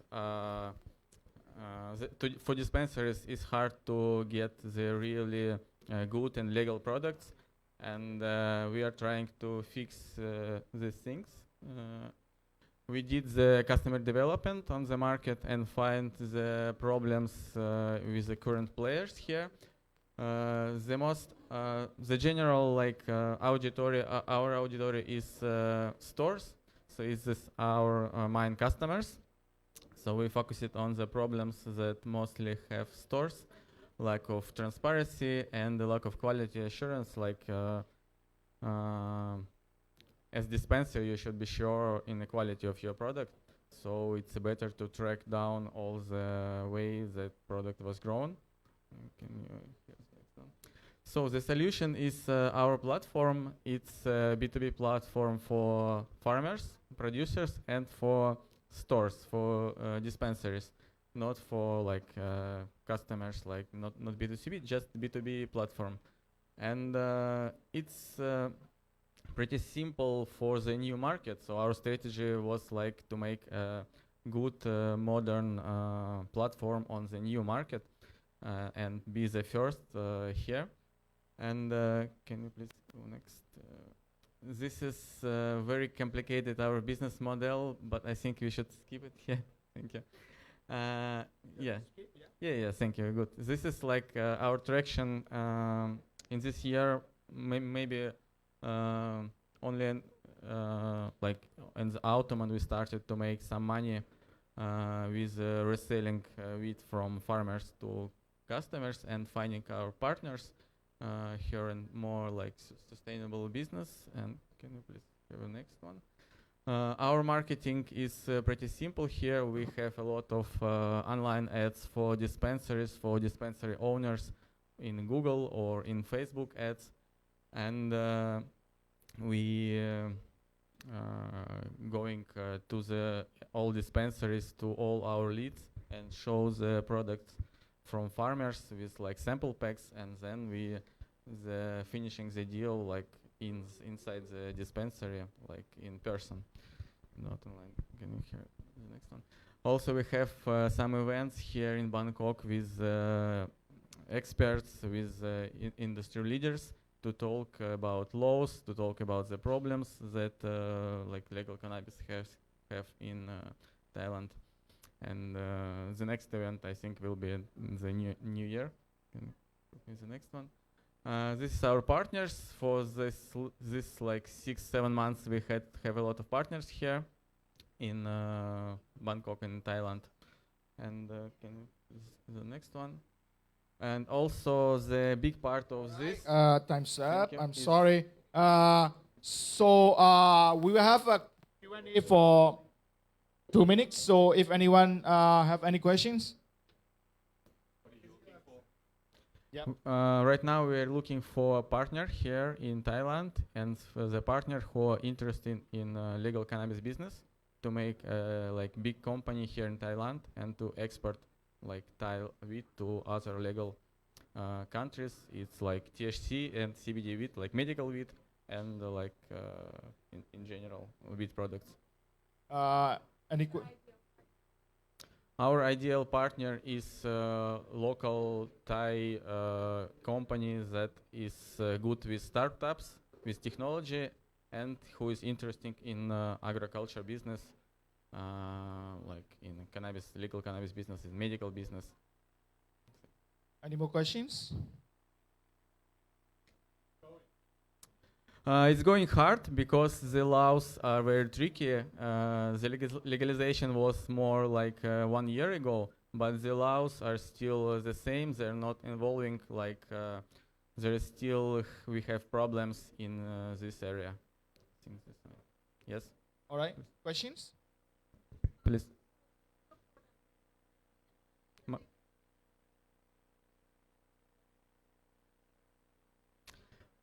This is marketplace, and you as a dispensary, you can order some samples, and the salesman come to your dispensary with samples, and then you can order more of a product you like about from the samples. Revenue sharing with the farmers. So we have like from 50 to like 70% on from 20 to 50, I will say. That's, right now it's a big percent. We'll make it lower like in the future. All right, it's time's up now. And then for those interested in, can you share? Yeah, if you're interested to talk about this more, please chat with me. Yeah, in the group we will share the and also your in the group yeah? I will share. Yeah. Okay. All right. Thanks. Thank you. Next. Next we have Van from Tarago.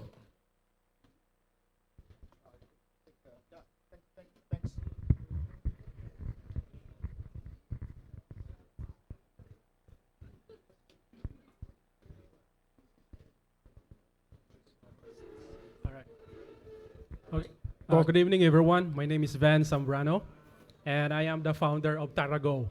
Tarago is a mobile app that will streamline tourists to rural destination. So we want to empower rural communities. We are on a mission to equalize the opportunity of rural travel market. I want to go to my objective right now. So this is good. Like, I want to start with the ask, because this is very important to me. That what we are looking for. We want to start in Thailand. We're looking for a Thai co-founder who can share the same passion with us on empowering rural community, and also tech co-founder. And we are also looking for, you can help us to introduce our startup to incubation program. And then NGO and government, what we want to work on connecting rural communities to build a community. So here is our team. This is my sister, my close friend. My close friend is he is a former Ministap business officer in the Philippines. Ministap is like 7-Eleven. So he's good on money. And this is me and my wife. My wife is me and my wife working on a tailored travel for Filipino to come to Thailand. So why? So this is the opportunity. According to the research, blah blah blah, that is it's worth trillion money on this industry. And if this is real, we want to work on this little bit of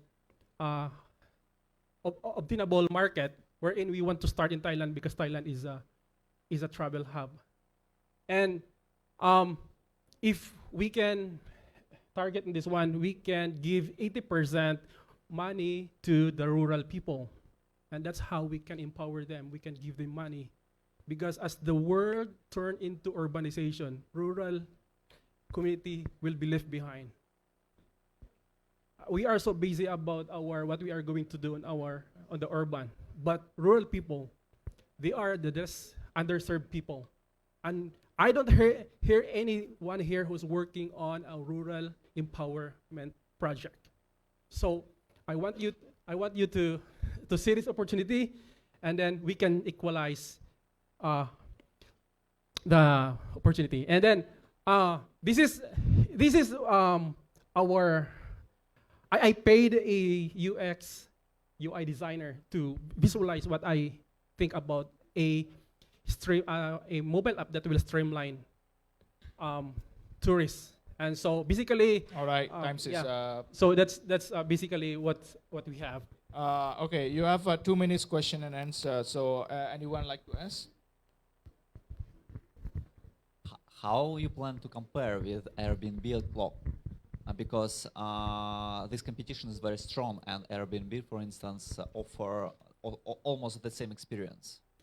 Yes, that's a good question, and I already think about it. That if you heard about Airbnb is a comfortable accommodation, or is not an adventure-centric experience. So Tarago is a go-to adventure-centric experience travel app.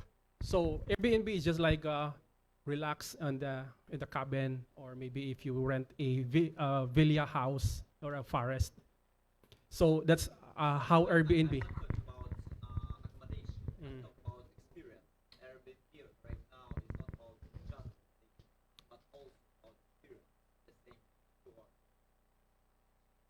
Yes, but I want to ask also, I will answer your question with a question that if Airbnb empowers rural people, I will stop this project. So our project is really more on rural people to have the benefits. So Airbnb, they empower condo units, condo owners, and the condo owners now, and then the real estate industry changed a lot because of Airbnb. So the best experience that we can make on Tarago, because it's very authentic, rural people are the host of that experience. All right. How would you ensure the traveler's safety, especially like traffic in rural areas? So yeah, I always heard about a safety of travel. Even though you go to urban travel, still you have a pickpocketer, you have like a gangster or someone who is interested about your valuable things. And we have this call for help, that anything happen during your journey, just use this interface. This is the only thing that I can do about it. Thanks. Time is up. Thank you so much. I hope that you will join our mission to empower rural. Next, John. Thank you so much. Video.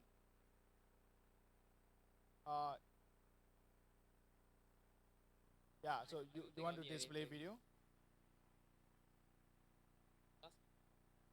notice. Yeah. For just 2 minutes.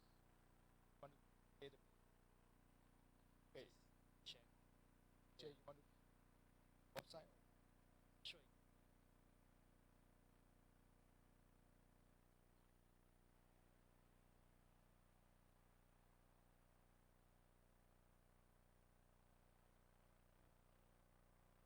Right.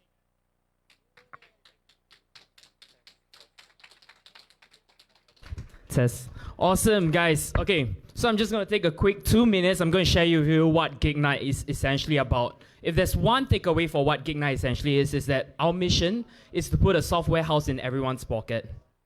I think with the recent AI boom, you kind of figure out that, hey, AI can do this, AI can do that, you can predict the future. My co-founder is telling me that he's using AI to study the Bible to basically predict the future. Interesting case study.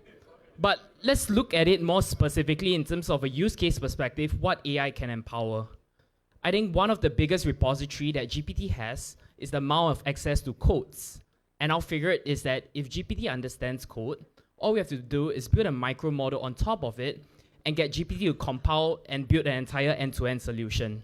So we did a trial run internally and we figured that essentially all the user has to do is to tell us in terms of a prompt basis what you want to build, what is your software ideas about, and then from there what Gig Night comes in is that we'll kind of lay it out and stack it out all to you. So what is my ask over here, right? Because since everyone has an ask, I just recently closed my pre-seed, a small round, and I made a very number one mistake. Is that I told the investors, you know what, by the end of Q1 next year, I'm going to raise my seed round. And they asked me, sure, that's great. You're young, you're 23 years old, you're raising a seed round, you have a team of 17, huge. What are you going to do about it? I told them that my goal at the end of Q1 is to get 100 business logo. And they were like, that's great. And then I went back and I told my team and then they threw her shoe at me. So I think right now really is that I'm open to talking to people, try out the software. Outside, we do a 1 month free trial. If it's only pay if it's impactful to you. I think right now what we essentially do is that we actually build out your front end for you. Everything is code based. You own the code. You can export it. You can take it anywhere you want to do. And future, when we do end to end, we'll build out the entire software for you. And subsequently, if you want to export it and plug it into your own internal system, host it yourself, the code belongs to you. In the end, all we are doing is bringing your software ideas to life. Thank you. Awesome. You can have some question and answer. Any questions?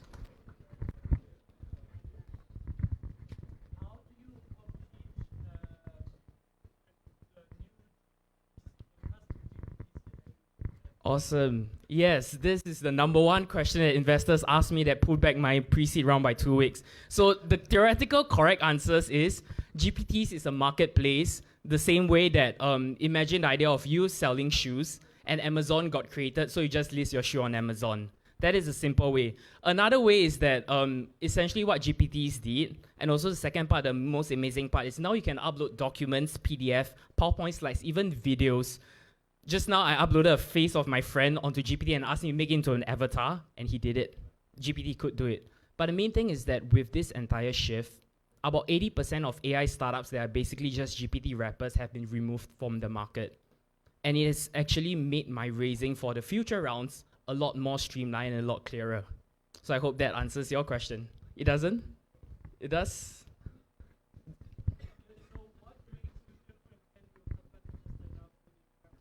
So what makes us different is that in order for you to be more than a rapper is essentially a prompt-based engineer. So think of it as pretend that you're a marketing expert and then you list out category A to Z. That is a prompt engineer, that is a GPT rapper. Outside, we have different multiple micro models that are experts. We call it experts, but basically what we did was we give them a data set and we tell them to, hey, like, look here, little shit, go and learn it. Essentially, that is it.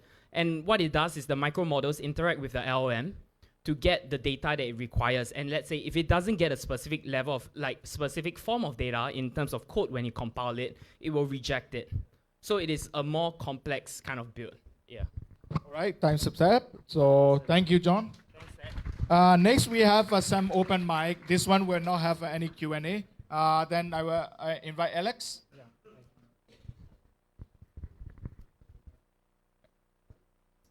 I have to click myself? No. Can you change slides for me? Yeah. Thanks. Thanks a lot. Oh no, you can also use that. Oh, but it's PDF. I'm not sure if it's. Yeah. Will it move? I think so.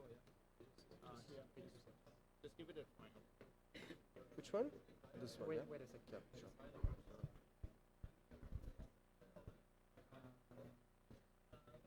Because you sent me the PowerPoint. Not Yeah.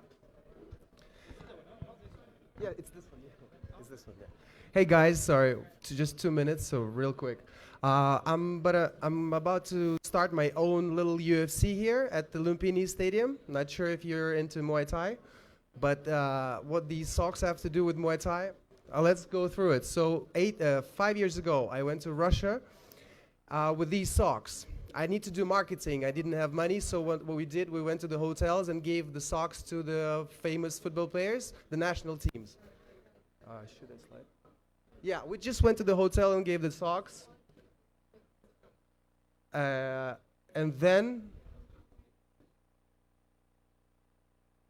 it doesn't work. Can I ask you? So yeah, we got these photos from the World Cup of national team players wearing our socks. Then back to their teams. Pretty cool marketing, yeah? Like cheap, free of charge. Okay. Then I was trying to realize the power of my marketing, you know. These guys are pretty big. Okay. So back to Thailand. 5 years ago, we have our own application for football tournaments to organize our own tournament, to register team, find players. It looks like this, just a convenient thing.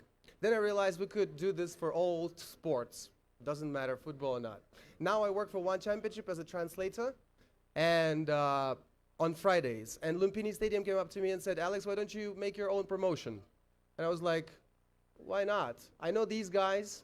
I can do marketing. I can make my shorts with my brand and put it on this guy at the night when there was Rotang Super League, 100 million viewers. Also, we stream our own football, 78,000, and that's our own social media. So this is the project that we're going to do. Just wanted to share with you guys. Greatest of all time, you know what GOAT means, right? So I'm not limited to just football or Muay Thai, whatever, any talent. I'll find the best. All right, time's up. Okay. Thank you. Thank you, brother. No worries. Yep. Next, yep, Uni. We'll have 3 minutes.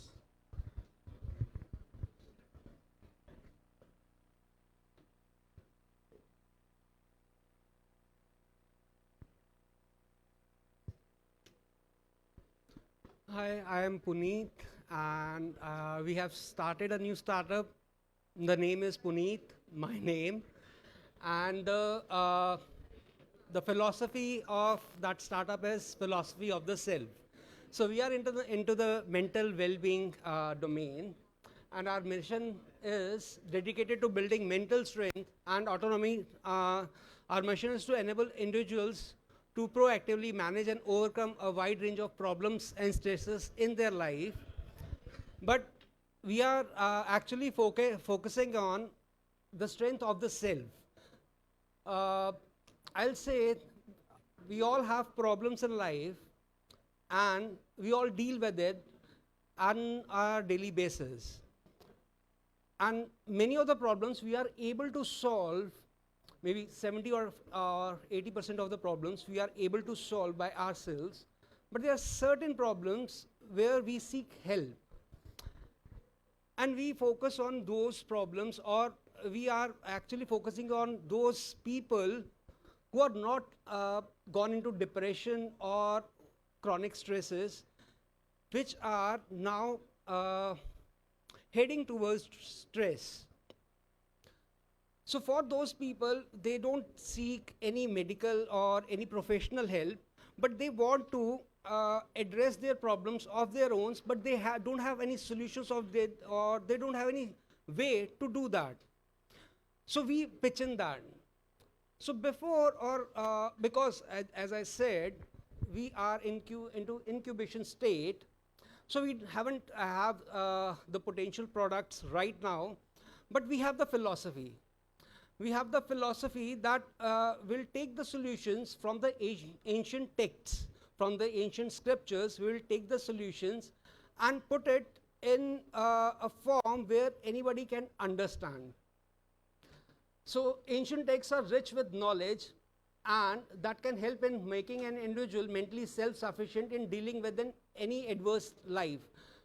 We at Puneet Learn are doing research on these texts and creating tailoring mental well-being courses and content that is helpful in strengthening the mind. Up till now, we have already written 3 books based on those ancient texts. We have developed 2 courses.